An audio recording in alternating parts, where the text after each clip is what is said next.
Hello, I'm Daniel, and welcome to the Emunah Project. We here at the Emunah Project are continuing in our series of videos with respect to inspiration, guidance, information, education, advice, and I want to talk this morning in my little corner of the Great White North, Merritt Island, with respect to a subject that people who know me know that it will cause me to go into a rant of sorts. This is the subject of get refusal. A little preamble, a little setup is necessary. In order for a divorce to happen within Judaism, a husband needs to give to the wife a get, the divorce document. He has to give it to her. She can't give one to him. He has to give it to her. And sometimes what happens is that the husbands, for a variety of reasons, will refuse to give her the get. The system being the way it is, she remains chained, as it were, an Emunah, it's called, to the marriage, because she's still married, regardless of what he's done. He could have run off and done whatever. She can't marry again. She's not considered like a widow or anything. She remains chained. It's a horrible situation to be in. Sadly, I know a couple of women who are in this situation. It's not pleasant.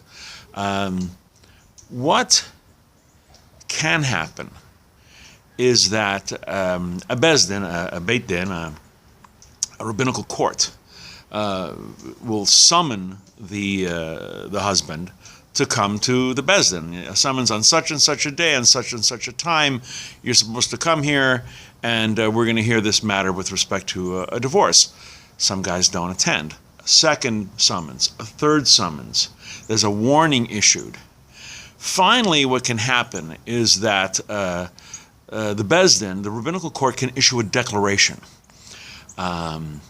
saying that on such and such a date, on such and such a date and time, 3 times, he was asked to come before the court, and he didn't. We issued him a warning, and we didn't. So therefore, the bezdin now declares the following: this person should not be. That he should not be made a member of any synagogue. And if he shows up, he should not be counted in a minyan. This is a quorum of 10 Jewish men needed for communal prayer and to say certain prayers. In other words, if there's 10 guys there and he's one of them, they don't have a minyan. He's not to be counted.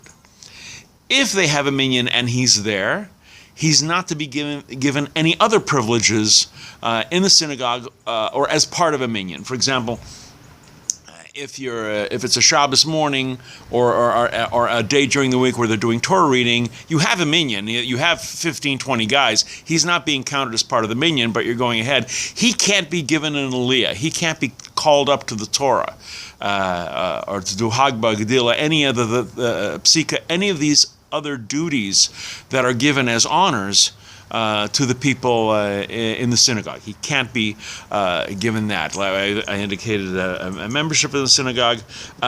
Also, generally, no person shall engage in any business dealings with this person. Completely shun him. And not even social activities with him at all. Don't invite him to weddings. Don't invite him to bar mitzvahs. No, don't have him over for Shabbos. He's supposed to be completely shunned.